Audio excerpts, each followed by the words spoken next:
शिंदे साहेब, आज प्रश्न जे आहे की ह्याचा कसा सुटवायचा, जे प्रॉब्लेम आहे रिडेव्हलपमेंटचा कसा सॉल्व्ह ते चर्चेसाठी आपण अरेंज केला आहे. त्याच्यासाठी आम्ही सुरुवातीच्या प्रॉपर्टी ओनर्सला रेकग्निशन केलं. इकडे येऊन आपला जे प्रॉब्लेम आहे ते डेव्हलपमेंटसाठी जे प्रॉब्लेम आहे ते सगळं सांगायचं, सरकारच्या लोकांना सांगायचं की काय इश्यू आहे. मला जरा मराठीमध्ये बराबर बोलता येत नाही, तरी मी ट्राय करतोय मराठीमध्ये बोलायचं. आपल्या मुंबईमध्ये 19,600 बिल्डिंग होती, जुनी बिल्डिंग सिटीमध्ये, आयलँड सिटीमध्ये मुंबईमध्ये 19,700 बिल्डिंग होती आणि आज ते 14,858 बिल्डिंग आहे. 4,784 बिल्डिंग रिडेव्हलप झालेली आहे. आता त्याच्यामध्ये म्हाडानी डेव्हलपमेंट जे केलेलं आहे 1969 पासून सध्यापर्यंत आजपर्यंत ते 442 बिल्डिंग, 442 बिल्डिंग रिडेव्हलप म्हाडाने केली. 2800 बिल्डिंग प्रायव्हेट ओनरने डेव्हलपरने मिळून ते डेव्हलप केली आणि बाकीचे जे बिल्डिंग जे आहे कॅटेगरी बी कॅटेगरीचे, सी कॅटेगरीचे बिल्डरच्या संगती म्हणून ते डेव्हलपमेंट केलं. तर आज एकूण 4,784 बिल्डिंग रिडेव्हलप झाली. आता आपल्याला प्रॉब्लेम जे आहे कुठे अटकतो हे रिडेव्हलपमेंट. तेव्हा आपण रिडेव्हलपमेंट करायला येतो. आमच्या प्रॉपर्टी ओनर्स असोसिएशन मध्ये आम्ही 10-12 मीटिंग घेतली. सगळे प्रॉपर्टी ओनर्सला विश्वासात घेऊन आम्ही हे निर्णय सगळे लोकांनी केले आहे. प्रत्येक प्रॉपर्टी ओनर्स प्रत्येकची प्रॉपर्टीमध्ये जे चाल आहे रिडेव्हलपमेंट केलं पाहिजे आणि रिडेव्हलपमेंट करायच्यासाठी सगळं हो भरलेला आहे. आणि आम्ही लिखित स्वरूपात सरकारला दिली. अगोदरचे सरकार होते त्यांना दिला, आताचे सरकार आहे त्यांना सुद्धा दिला, मुख्यमंत्र्यांना दिला, हाऊसिंग मिनिस्टरना दिला. आणि एखाद्या मीटिंगमध्ये आता आमची जे असोसिएशनची मीटिंग झाली होती त्याच्यामध्ये रवींद्र वायकर साहेब हजर होते. पण त्यांनी स्वतः बघितलं आहे की सगळे प्रॉपर्टी ओनर एक मताने रिडेव्हलपमेंट रिकन्स्ट्रक्शन करायला तयार आहे. आता प्रश्न हे आहे की रिडेव्हलपमेंटमध्ये आमची अडचणी काय आहे. अडचणमध्ये डेव्हलपमेंट करताना आमचे 33(7) जे डीसी रेग्युलेशन मध्ये होतं ते 1906 मध्ये सुट्टंकर कमिटी फॉर्म केला. युती सरकार होते, शिवसेना बीजेपीची युती सरकार 96-95 ते 2000 पर्यंत होता. ते त्या टायमाला पीएम सुट्टंकर कमिटी फॉर्म केला. त्याच्या मी सदस्य सुद्धा होता. त्याच्यामध्ये आम्ही पुष्कळ विचार केला होता की रिडेव्हलपमेंटसाठी सोल्युशन काय करायचे. जुनी बिल्डिंगसाठी मोकळे आलेली बिल्डिंग एक होता की आम्ही 120 फुटात राहतो. जे जे टेनेंट आहे रहिवासी 120 फुटात, 100 ते 120 फुटात 72.9% लोक एक रूम मध्ये राहतात. आपले मुंबईकर जे आहे, आम्ही पण मुंबईला मध्ये 130 वर्ष झाले आमच्या परिवारला. आम्ही पण मुंबईकर 130 वर्षापासून मुंबईमध्ये आहे. आम्ही चालची लाईफ काय आहे ते बघितलं आहे. स्वतः चालमध्ये राहून बघितलेलं काय झालेलं आहे. मी स्वतः 60 वर्षाचा होता तिथपर्यंत मी चालमध्ये होतो आणि त्यानंतर फ्लॅटमध्ये गेला 1965 मध्ये. तर मला चालची थोडीच आठवण आहे की काय आहे. तर हे जे प्रश्न आहे की आम्ही रहिवासी आमचे जे मुलगे आहेत त्यांचे जेव्हा लग्न होतो त्यांना एक रूम जास्त पाहिजे. तर आम्ही 120 फूटमध्ये कसं राहणार. तर हे सुट्टंकर कमिटीमध्ये विचार करून एक रूमच्या प्रोव्हिजन केला की 180 फूटमध्ये हे होणार नाही, तुम्हाला 225 फूट द्यायला लागणार. आणि ते लई फाईट करून आम्ही कमिटीमध्ये लई पुष्कळ डिस्कशन झाल्यानंतर सरकारी अधिकाऱ्यांचा विचार वेगळा होता. आज 100 फूटमध्ये एवढी 180 फूटमध्ये FSI एवढी वाढ करून द्यायच्या 2.5 FSI करायच्यामध्ये कशाला केलं पाहिजे.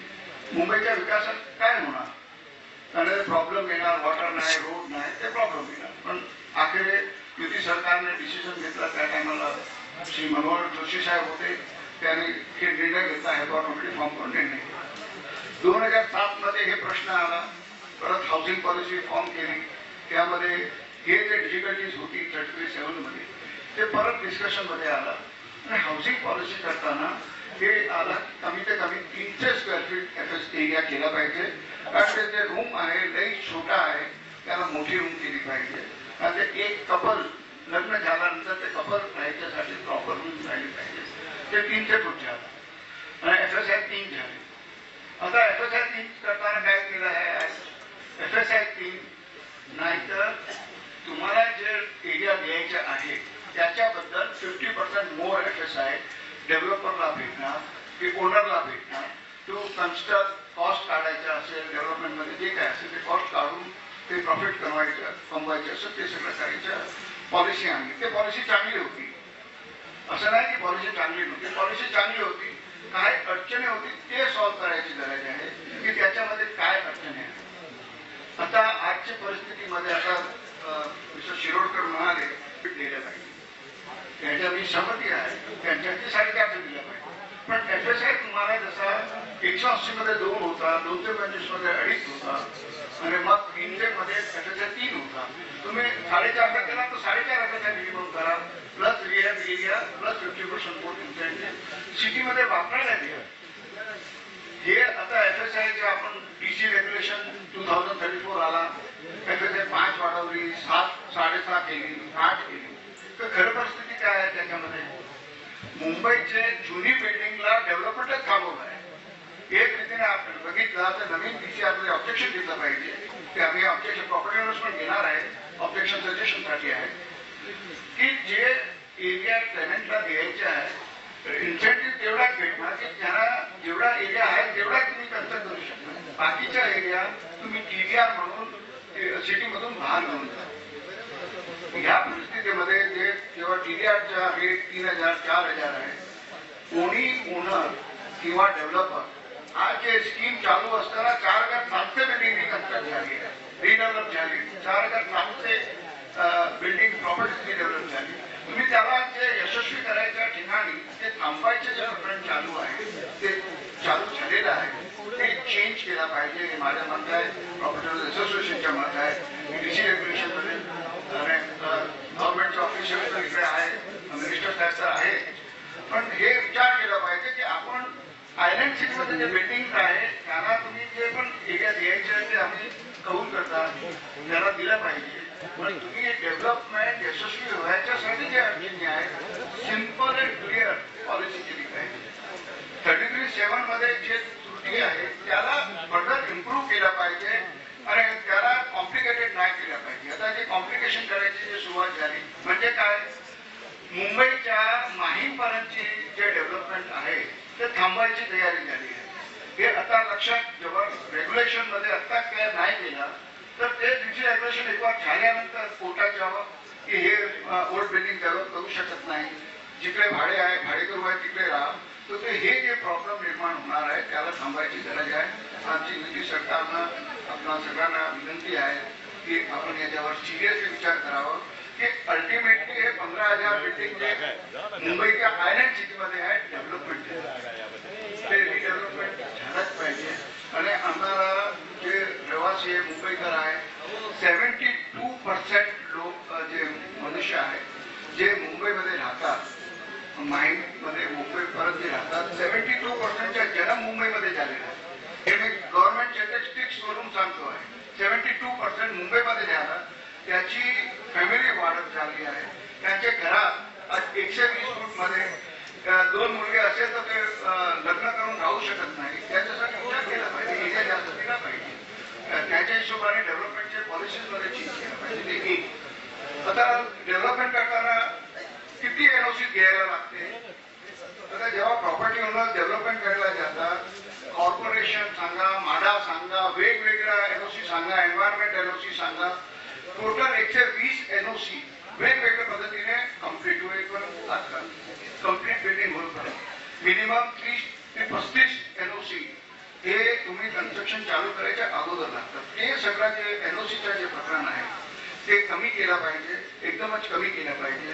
की DC रेग्युलेशन मध्ये जे प्रोव्हिजन केला त्याच्या हिशोबाने डेव्हलपमेंट झाला पाहिजे. आणि जे NOCचं जे प्रकरण आहे हे आता हे 4,500 4,700 बिल्डिंग डेव्हलप करणारे सगळे डिफिकल्टीज ओव्हरकम करून डेव्हलपमेंट केलेलं आहे. तर हे संपूर्ण बिल्डिंगला डेव्हलपमेंट करायच्यासाठी हे एसेन्शियल आहे की जे पॉलिसीज आहेत त्याला सिम्प्लिफाय केला पाहिजे आणि त्याला कमिटी बसून की हायपॉवर कमिटी बसून ते डिस्कशन प्रॉपर्टी ओनरचे जे प्रॉब्लेम आहे, डेव्हलपर्सचे जे प्रॉब्लेम आहे, रिडेव्हलपर्सचे प्रॉब्लेम आहे, बिल्डिंग करताना ते सॉल्व्ह केलं पाहिजे. आता म्हाडा एनओसी आपण रिडेव्हलपमेंट करायला घ्यायला लागते. म्हाडा एनओसीच्या जे बद्दल आहे क्वेश्चन आहे, क्लस्टरचा एक प्रश्न आहे. 1991 पासून क्लस्टर अजूनपर्यंत सक्सेसफुल झालेला नाही. त्याच्यामध्ये जे काही त्रुटी आहे, आता काय झालंय, जे काय प्रॉब्लेम सॉल्व्ह करायच्या अगोदर त्याला परत असं थांबवायच्या ते प्रकरणची अप्रोच चेंज केली पाहिजे. सरकारी मशिनरीने ते विचार केला पाहिजे की हे आपण जे काही पॉलिसी बनवतो त्याला कसं यशस्वी भेटलं पाहिजे, यशस्वी झाला पाहिजे, त्याच्यावर विचार करून चेंजेस केला पाहिजे. आता ऍडिशनल इन्सेंटिव्ह FSI TDRच्या मध्ये जे सिटीमध्ये करून टाकला ते काय भेटणार नाही, तर डेव्हलपमेंट व्हायचं मध्ये प्रॉब्लेम. 37% CRZ झोन मध्ये आहे. आयलँड सिटीच्या जे मुंबईच्या जे भाग आहे 37% CRZ झोन मध्ये आहे. त्याच्याबद्दल CRZ झोनच्या जे कायदा आहे ते बिल्डिंग ज्या एरियामध्ये आहे त्याला डेव्हलपमेंट करायला भेटत नाही. मग ते एन्व्हायरमेंट क्लिअरन्सचा जे प्रॉब्लेम आहे. Mumbai city is a island city. It is a municipal corporation local limit city.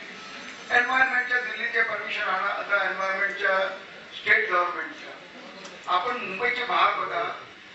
1976-77च्या अगोदर बघा ते मुंबई सिटी जे आहे कॉर्पोरेशनच्या लिमिटमध्ये एन्व्हायरमेंट परमिशन प्रत्येक गोष्टीमध्ये एन्व्हायरमेंट परमिशन. इव्हन तुम्ही एक दिवाला चेंज केली, नॉन मॉडिफाय केला, आता काय होते 180 फूटच्या प्लांट 225 झाला, 225चे 300 झाला, आता 300चे फंजिबल मुळे 350 ते 400 फूट झाला. आता ते 350 फूट देताना तुम्ही ते प्लांट चेंज करायला जेव्हा जातात कॉर्पोरेशनकडे ते सांगता एन्व्हायरमेंटच्या क्लिअरन्स घेऊन या. परत अरे रिडेव्हलपमेंट आहे, टेनंट रिहाऊसिंग आहे, सेल कंपोनंट साठी तुम्ही सांगता ठीक आहे, पण रिडेव्हलपमेंटच्या केसेसमध्ये तुम्ही सांगता एन्व्हायरमेंट क्लिअरन्स घेऊन या, त्याच्यामध्ये सूट झाली पाहिजे. ऍटलीस्ट ओल्ड बिल्डिंगचा एन्व्हायरमेंट क्लिअरन्सचा जे प्रॉब्लेम आहे ते सॉर्ट आउट केला पाहिजे. दुसरा आपला जे कन्सेंट आहे 70% कन्सेंटच्या इरोपन कन्सेंटच्या बद्दल आमच्या हे म्हणणं आहे की तुम्ही डेव्हलपमेंट बघा. एखादा प्रॉपर्टी बाजूमध्ये खाली आहे, जगा खाली आहे. आता आमच्याकडे कन्सेंट आहे 70% कन्सेंट होऊन सुद्धा ते 25% 20% लोक असे असतात, ते 2-4 लोक असे असतात ते डेव्हलपमेंटला थांबायची गोष्ट करतात. ते डेव्हलपमेंटचे जे प्रोव्हिजन आहेत त्याच्यामध्ये काय बदल केला पाहिजे so that development takes place. Development should take place and as far as area is concern. तर माझ्या असं मत आहे आणि सरकारला असं विनंती आहे की एरियाचा हे विचार करून जे काही FSIचा जे इश्यू आहे हे डेव्हलपमेंट पूर्ण बॉम्बेच्या आमच्या मुंबईकरांना घर